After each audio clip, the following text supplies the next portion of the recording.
Friends, Telangana రాష్ట్రంలో BEd నోటిఫికేషన్కి సంబంధించినటువంటి వెబ్ కౌన్సిలింగ్ జూలైలో స్టార్ట్ కాబోతుంది. దీనికి సంబంధించిన వివరాలు అయితే ఈ వీడియోలో నేను చెప్పబోతున్నాను. Hello, welcome to model ideas. Your watching model ideas Rajender Bonna YouTube channel. ఎవరైతే మన యూట్యూబ్ ఛానల్ సబ్స్క్రైబ్ చేసుకుంటారో వాళ్ళు అడిగే ప్రతి ప్రశ్నకి మనం సమాధానం ఇవ్వడం జరుగుతుంది. అట్లాగే model ideas YouTube channel subscribe చేసుకున్న వాళ్ళు ఏంటంటే నేను వీడియోలు అప్లోడ్ చేస్తూ ఉంటాను. మీ కెరీర్ గైడెన్స్ పైన మీ ఉద్యోగం మీకు వచ్చేంత వరకు నేను మీకు హెల్ప్ చేస్తూనే ఉంటాను. కాబట్టి సబ్స్క్రైబ్ చేయండి. ఓకే, సో 2024కు సంబంధించినటువంటి బీఎడ్కి సంబంధించిన పూర్తి వివరాలు ఈ వీడియోలో నేను చెప్పబోతున్నాను. సో మనకి ఈరోజు అంటే టీజీపీఎస్సీలో ఆల్రెడీ మనకు ఒక నోటిఫికేషన్ కనబడుతుంది. ఎడ్సెట్కి సంబంధించి అలాగే పీఈసీకి సంబంధించినటువంటి కౌన్సిలింగ్ షెడ్యూల్ అయితే రిలీజ్ అయింది. So we can learn about it. So ఇప్పుడు మనకైతే ప్రస్తుతం తెలంగాణ రాష్ట్రంలో ఎడ్సెట్ 2024కి సంబంధించినటువంటి కౌన్సిలింగ్ షెడ్యూల్ అయితే విడుదలైంది. ఈ కౌన్సిలింగ్ షెడ్యూల్కి సంబంధించి ముందుగా అయితే మనం ఒకసారి డిస్కస్ చేసుకుంటే అయితే ప్రతి సంవత్సరం మనకి పీజీ తర్వాతనే బీఎడ్ ఉంటుండే. ఈసారి ఏంటంటే కొంచెం బీఎడ్నే ముందు పెట్టే ప్రయత్నం అయితే జరుగుతూ ఉన్నది.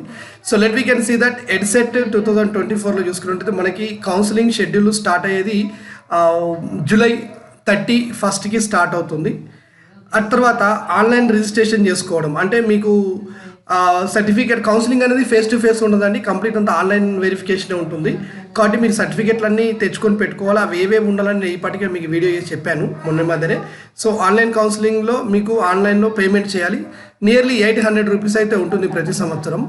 సో ఇక్కడ ఈ ఆన్లైన్ వెరిఫికేషన్ కొరకు 800 రూపీస్ ఇంత ముందు ఉండే. సో దాన్ని మీరు ఆన్లైన్ ద్వారా పేమెంట్ చేసి మీ యొక్క సర్టిఫికేట్లన్నీ స్కాన్ చేసి అప్లోడ్ చేయాల్సింది ఉంటుంది. ఓకేనా, పీడిఎఫ్ రూపంలోకి మార్చి అలా మీరు అప్లోడ్ చేయాలి. మొబైల్లో 80% చేయకండి, కంపల్సరీ ల్యాప్టాప్ హెల్ప్ తీసుకోండి. ఇది మీకు ఆన్లైన్లో అప్లై చేయడం అనేది 8వ నెల అంటే 8/8కి స్టార్ట్ అయ్యి 20కి అయిపోతుంది. ఆగస్టు 8 టు ఆగస్టు 20 వరకు అయిపోతుంది. అటు తర్వాత మళ్ళీ మీరు ఏం చేయాలంటే స్పెషల్ కేటగిరీ వాళ్ళు అంటే ఎన్సీసీలో అప్లై చేసే వాళ్ళు, క్యాప్, ఓకేనా, చిల్డ్రన్ ఆఫ్ ఆర్మ్డ్ పర్సనాలిటీస్ వాళ్ళు కానీ, ఫిజికల్లీ హ్యాండిక్యాప్డ్ కానీ, స్పోర్ట్స్ వాళ్ళు ఉంటారు. వీళ్ళకి ఖచ్చితంగా ఫిజికల్ వెరిఫికేషన్ ఉంటుందండి 12 నుండి 16 వరకు. వీళ్ళకి ఎక్కడెక్కడ ఫిజికల్ వెరిఫికేషన్ ఉంటుందంటే నిజాం కాలేజ్, కాకతీయ యూనివర్సిటీ, తర్వాత వచ్చేసి మహాత్మా గాంధీ యూనివర్సిటీ, ఒక 3 ఇట్లా ఇస్తాడు. అక్కడికి వెళ్ళి వీళ్ళు ఫిజికల్ వెరిఫికేషన్ చేయించుకోవచ్చు. ఎక్కడికైనా ఇలా చదవాలి ఇష్టం. తర్వాత ఎవరైతే వెబ్ అంటే ఇక్కడ అన్నీ చూసిన తర్వాత అంటే మీరు ఆన్లైన్లో పెట్టిన డేటాని ఇది కరెక్టా కాదా అని చూసి, ఓకేనా, లిస్ట్లో ఉన్న వాళ్ళందరికీ వెబ్ ఆప్షన్స్ పెట్టుకునే అవకాశం అంటే కరెక్షన్స్ కానీ ఏమైనా ఉంటే కనుక మీకు 21 రోజు ఇంకా కరెక్షన్ చేసుకోవచ్చు. 80% తప్పులు చేయొద్దండి. చాలామంది ఏం చేస్తారంటే మిస్టేక్ డిగ్రీలో బీఏ అవుతారు, బీకామ్ అని పెడతారు, బీకామ్ అని పెట్టి బీఎస్సీ పెడతారు. అరే చాలా సంవత్సరాలు నేను చూస్తున్నాను 35% మంది విద్యార్థులు తప్పులు చేస్తున్నారు. ఇన్కమ్ సర్టిఫికేట్ మీరు ఇప్పుడు ఇక్కడ అప్లోడ్ చేయకపోతే మీకు రియంబర్స్మెంట్ రాదు. ఎవడో ఒక తలకు మార్చినోడు మీకు ఉచిత సలహా ఇస్తారు, తర్వాత కూడా మీరు అప్లై చేసుకోవచ్చు. కానీ ఇప్పుడు మొత్తం ఫీజు కట్టాలి. అప్లై చేసుకుంటే అది ఎప్పటికత్తుందో తెలియదు. కాబట్టి మీరు ఇప్పుడే పెడితే మీకు ఫీజు రాదు. సపోజ్ ఇప్పుడు ఒక కాలేజీలో ఫీజు మీకు 33,000 రూపాయలు ఉందనుకోండి, మీకు రియంబర్స్మెంట్ ఆల్మోస్ట్ ఇందులో ఒక 15,000 రూపాయలు ఇచ్చింది అనుకోండి సపోజ్. ఇప్పుడు ఆ మిగతా 13,000 రూపాయలు మిమ్మల్ని కట్టమని అడుగుతుంది. అట్లా కాకుండా మీరు ఇన్కమ్ సర్టిఫికేట్ పెడితే 33 సింగిల్ టైంలో కట్టాల్సి అట్లా ఉంటుంది. కాబట్టి మీరు వెబ్ ఆప్షన్స్ అనేది ఆగస్టు 22 నుండి 23 జస్ట్ 2 రోజులనే వెబ్ ఆప్షన్స్ ఇచ్చుకోవాలి. వెబ్ ఆప్షన్స్ ఇచ్చుకున్న తర్వాత 24వ రోజు, ఓకేనా, ఏమన్నా ఎడిట్ చేసుకుంటే చేసుకోవచ్చు. అటు తర్వాత వచ్చేసి ప్రొవిజనల్ ఎవరికి ఏ కాలేజీలో సీట్ వచ్చింది అనేదాన్ని మనకి సో లిస్ట్ వచ్చేసి మనకి 30 నాడు వస్తుంది. అంటే ఆల్మోస్ట్ 1 మంత్ పడుతుంది. సో 30 నాడు వచ్చింది అనుకోండి. ఆ తర్వాత మళ్ళీ మనం కాలేజీలో రిపోర్ట్ చేయడం అనేది మనకి 31 నుండి 4 వరకు ఉంటుంది. అంటే దీనికి మనకి ఆన్లైన్ రిపోర్టింగ్ ఉంటుంది. ఆన్లైన్ రిపోర్టింగ్ మీకు నచ్చినట్టయితే దానికి ట్యూషన్ ఫీజు ఆన్లైన్ ద్వారా చెల్లించొచ్చి ఆ సంబంధిత కాలేజీకి మీరు వెళ్ళొచ్చు. లేదంటే కాలేజీకి మీరు డైరెక్ట్గా వెళ్ళి అక్కడ మీ యొక్క ఒరిజినల్ సర్టిఫికేట్లు ఇచ్చి ఆ తర్వాత మీరు ఆన్లైన్ పేమెంట్ అనేది చేసుకోవచ్చు. అయితే మీ కాలేజ్ నచ్చితే ఒరిజినల్ సర్టిఫికేట్లు ఇవ్వండి. నచ్చలేదు అని అనుకుంటే అలాంటప్పుడు ఒరిజినల్ సర్టిఫికేట్ ఇవ్వకుండా మీరు ఫీజు కట్టేసేసి సెకండ్ ఫేజ్కి వెళ్ళొచ్చు. కానీ గుర్తుపెట్టుకోండి, ముఖ్యంగా మీ ర్యాంక్ కనుక 3,000 పైన ఉంటే మీరు ఎట్టి పరిస్థితుల్లో సెకండ్ ఫేజ్కి వెళ్ళినా మీకు పెద్ద జరిగే లాభం ఏం లేదు. కాబట్టి ముందు వచ్చిన కాలంలో జాయిన్ అయిన తర్వాత సెకండ్ ఫేజ్కి వెళ్ళండి. కానీ జాయిన్ కాకుండా నాకు కాలేజ్ నచ్చలేదు, అది దూరం ఉన్నదంటే ర్యాంకు ముఖ్యంగా ఇప్పుడు నేను ఆల్రెడీ మొన్ననే వీడియో ఇచ్చిన కాబట్టి నేను మళ్ళీ ఎండింగ్లో చెప్తాను దాని గురించి. కాబట్టి ఈ ట్యూషన్ ఫీజు పేమెంట్ జాయిన్ కావడం అంటారు. ఆ తర్వాత కమెన్స్మెంట్ ఆఫ్ ద క్లాస్ వచ్చేసి మీకు 31 ఆగస్టుకి స్టార్ట్ అవుతాయి. ఓకేనా. తర్వాత సార్ మరి ఫస్ట్ ఫేజే కదా, మరి సెకండ్ ఫేజ్ కూడా ఉంటుందా అంటే ఇక్కడ సెకండ్ ఫేజ్ అనేది దేని పట్టుకొని డిసైడ్ చేస్తాడు అనేది ముందు నీకు ఒక ఐడియా రావాలి. ఎట్లా అంటే ఫస్ట్ ఫేజ్లో సీట్లు వచ్చిన వాళ్ళు ఎవరన్నా జాయిన్ అవ్వకపోతే వాళ్ళ ప్లేస్లో కొత్త వాళ్ళని తీసుకుంటాడు, అంతే తప్ప ఇప్పుడు మనకి ఇక్కడ ఎట్లా ఉంటుంది అంటే మెథడాలజీని లెక్క తీసుకుంటాం. ఇప్పుడు మెథడాలజీ అంటే సపోజ్ మనకి ఇప్పుడు బయోలజికల్ సైన్స్ మెథడాలజీ ఉంది, దీనికి ఓవరాల్గా మనకి స్టేట్ వైజ్ 1500 సీటే ఉన్నాయి, ఓకేనా. కానీ 7000 ర్యాంక్ వచ్చింది అనుకోండి బయాలజీ సైన్స్ వాళ్ళకి ఎవరికన్నా. సో వీళ్ళకంటే ముందు నాకు తెలిసి ఖచ్చితంగా ఒక 1500 మంది బయాలజీ వాళ్ళు ఈజీగా ఉంటారు. అక్కడ అలాంటప్పుడు వీళ్ళు సీట్ రావడం కష్టం. అంటే మొత్తం సీటు 1500, అందులో ఎస్సీ ఎస్టీ బీసీ రిజర్వేషన్ పోతాయి, ఇక మిగిలేటి అన్ని మళ్ళీ ఇందులో మేనేజ్మెంట్ కోటా పోతాయి, ఇట్లా ఉంటాయి. అదే మీరు ఫిజికల్ సైన్స్ తీసుకోండి, 1200 సీట్లు మాత్రం ఉంటాయి స్టేట్ మొత్తం కలిపి. అంటే ఒక్కొక్క కాలేజీకి 5 సీట్లు 4 సీట్లు మాత్రమే ఉంటాయి ఫిజికల్ సైన్స్కి. ఓవరాల్గా మనకున్న 192 స్కూళ్ళల్లో ఎన్ని ఉంటాయని మీరు అర్థం చేసుకోవాలి. అంటే ఇంత తక్కువ ఉంటాయి.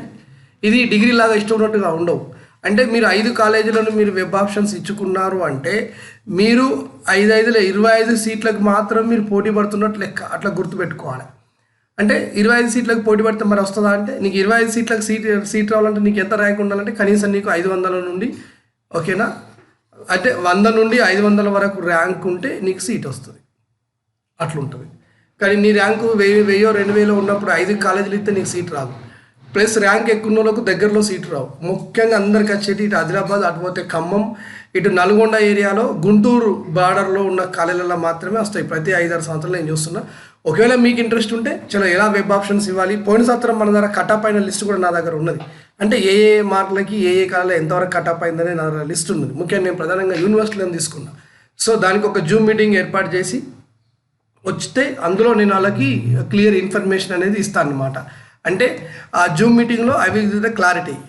ఎట్లా అంటే మీకు గతంలో ర్యాంక్ ఎక్కడ వచ్చింది, మీ క్యాస్ట్కి ఎక్కడ కట్ ఆఫ్ అయింది అనేది లిస్ట్ నా దగ్గర ఉన్నది కాబట్టి దాన్ని బట్టి then I will give the details, ఓకేనా. సో ఇప్పటికైతే మీరు సర్టిఫికెట్లని దగ్గర పెట్టుకోండి, ఆన్లైన్లో అప్లై చేసుకోండి. ఒక్క విషయం గుర్తుపెట్టుకోండి, when you are going to apply ఆన్లైన్లో మీ యొక్క సర్టిఫికెట్లు పెట్టేటప్పుడు మీరు ఫోన్ మాట్లాడు బంద్ చేయండి, ఓకేనా. మీ సేవ సెంటర్లో మీరు చేపిస్తారా, ఆన్లైన్ సెంటర్లో చేపిస్తారా మీ ఇష్టం. అక్కడ వాళ్ళని ఇబ్బంది పెట్టకుండా ఫోన్ మాట్లాడు బంద్ చేసి ఒకసారి లాస్ట్ ప్రివ్యూ ఇచ్చేటప్పుడు ప్రింట్ తీసుకొని చూడండి, స్క్రీన్ మీద చూడకండి. ప్రివ్యూలో ప్రింట్ తీసుకొని ఒక్కొక్క దాన్ని ఆర్డర్లో చూడండి. చూసి అంత ఓకే అనుకున్న తర్వాతనే మళ్ళీ మీరు దానికి వెళ్ళండి. ఇప్పుడు నేను మీకు ఏం చెప్తా అంటే మొన్న డిఎస్సిలో ఒక ఆమె ఎగ్జామ్ రాసేట ఆమె, ఓకే, హాల్ టికెట్ డౌన్లోడ్ చేసుకున్న తర్వాత ఆమె జిల్లాది నాన్ లోకల్ వచ్చిందని చెప్పేసి నాకు ప్లీజ్ సార్ నాకు నేను మీతో మాట్లాడాలంటే ఇన్స్టాగ్రామ్లో టచ్ కమ్మన్నా. సో మన మోడల్ ఐడియాస్ పెడితేనే ఇన్స్టాగ్రామ్లో ఐడి ఉంటుంది.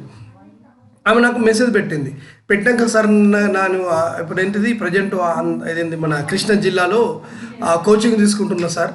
రైట్, మరి ఏంటి మీ ప్రాబ్లం ఏంటి అంటే, సార్ నాది హాల్ టికెట్, నేను వారం రోజుల ఎగ్జామ్ ఉంది, హాల్ టికెట్ చూసుకుంటే నేను నా సొంత జిల్లాకి నాన్ లోకల్ ఉంది సార్ అని చెప్పిన తర్వాత నేను మళ్ళీ హాల్ టికెట్ పంపించింది చూస్తే సొంత జిల్లాకి కాకుండా పక్క జిల్లాకి అప్లై చేసుకుందాం. ఓకే, అంటే సొంత జిల్లాలేమో పోస్టులు ఎక్కువ ఉన్నాయి, అది లోకల్. పక్క జిల్లాలేమో పోస్టులు తక్కువ ఉన్నాయి, అది నాన్ లోకల్. అయినా నాన్ లోకల్కి అప్లై జరిగింది. మరి నువ్వు ఎట్లా అప్లై చేసినావు అంటే, సార్ చేసిన సార్. మరి చూసుకోలేదు, ఆన్లైన్లో అప్లై చేసిన రోజు అంటే చూసుకోలేదు. ప్రింట్ తీసుకున్నామంటే తీసుకున్నా, కనీసం ప్రింట్ కూడా చూడలేదంటే చూడలేదు. ఇది పరిస్థితి. అంటే మనకి చాలామందికి నిర్లక్ష్యం అనేది చాలా డేంజర్గా ఉంటుంది. అందుకే నేను మీకు ముందుగా ఒక మాట అయితే నా మాటగా చెప్తున్నా, 1-2 సార్లు చూసుకోండి, అనవసరంగా మీరు ఇబ్బందులు పడకండి అంటున్నాను, ఓకేనా. ఇక దీంతోపాటు ఇంకా మీకు ఏ ఒక్క సర్టిఫికెట్ లేకపోయినా ఆన్లైన్లో, ఓకేనా, వెబ్ ఆప్షన్స్ ఇవ్వకుండా పెండింగ్లో పెడతారు, మళ్ళీ యూనివర్సిటీకి రమ్మంటారు, ఓకేనా. క్యాంపస్లో చుట్టూ మీరు తిరగాలి. అంటే ఎడ్సెట్ కౌన్సిలర్ మీరు ఈ సంవత్సరం ఏ యూనివర్సిటీ అయితే దీనికి ఎంట్రన్స్ ఎగ్జామ్ కండక్ట్ చేస్తుందో ఆ కన్వీనర్ ఆఫీసుల చుట్టూ మీరు తిరగాల్సి వస్తుంది. కాబట్టి ఆ విషయాన్ని కూడా మీరు గుర్తుపెట్టుకోండి, క్లియర్గా ఉండాలి. అన్ని సెమిస్టర్లకు సంబంధించినటువంటి క్వశ్చన్ పేపర్ కూడా తీసుకొని, అంటే అన్ని క్వశ్చన్ పేపర్ కాదు, మెమో తీసుకొని ఆ మెమోలను అన్నింటినీ స్కాన్ చేసి మీరు ఆన్లైన్ ద్వారా అప్లై చేసుకోండి. ఇక కొద్దిమంది మహానుభావులు ఏం చెప్తారంటే, సార్ ఇంకా మాకు డిగ్రీ రిజల్ట్ మొన్న వచ్చింది, ఇప్పుడు మెమో ఇయ్యరట కాదు, నువ్వు ఈ కాలంలో బతుకుతున్నావు నాయన, డైరెక్ట్గా యూనివర్సిటీకి పోవాలి, మీ కాలేజీ వాళ్ళతో అడిగి ఇమీడియట్గా యూనివర్సిటీకి పోయి కూర్చుంటే అదే రోజు సాయంత్రం తెచ్చుకోవచ్చు. క్యాంపస్కి వెళ్ళిపోవాలి, ఎగ్జామినేషన్ బ్రాంచ్లోకి వెళ్ళి లెటర్ పెట్టాలి, నేను పలాని కాలేజీలో పలానా అకాడమిక్ ఇయర్లో పలాని గ్రూప్లో పలాని హాల్ టికెట్ నెంబర్తో నేను చదివి ఉన్నాను, ఓకేనా, మా కాలేజ్ కోడ్ ఇది, నాకు ఇప్పుడు లాంగ్ మెమో అవసరం ఉన్నది, ఇమీడియట్గా నాకు బీఎడ్ కౌన్సిలింగ్ కావాలి అని చెప్పేసి మీరు పెడితే ఖచ్చితంగా వాళ్ళు అదే రోజు సాయంత్రం ఇస్తారు. దానికి డబ్బులు కడతారు, మీకు అక్కడనే ఎంతది చలన కట్టమంటారు, ఇచ్చేస్తారు. తెలివి బాగుండాలి, తెలివితేటలతో పని చేసుకోవాలి. ఓకేనా? సో ఇంత క్లారిటీగా మీకు ఇన్ఫర్మేషన్ అయితే ఇచ్చాను. ఇంకా మీకు ఏమైనా డౌట్స్ ఉంటే సబ్స్క్రైబర్లు అందరూ నన్ను డౌట్లు అడగచ్చు. నాకు సమయం ఉన్నప్పుడు నేను తప్పకుండా మీకు ఆ సమాధానం ఇచ్చే ప్రయత్నం అయితే చేస్తుంటా. ఓకేనా? సో ఇది మీకు సంబంధించిన ఇన్ఫర్మేషన్. త్వరలోనే పీజీకి సంబంధించిన ఇన్ఫర్మేషన్ కూడా నేను మీకు ఇస్తా. అలాగే తెలంగాణలో డైట్ సెట్ గురించి కూడా చాలామంది అడుగుతున్నారు. వీళ్ళకి సంబంధించిన ఇన్ఫర్మేషన్ కూడా నేను ఇస్తుంటా. ఓకేనా? Right. Thank you and all the best.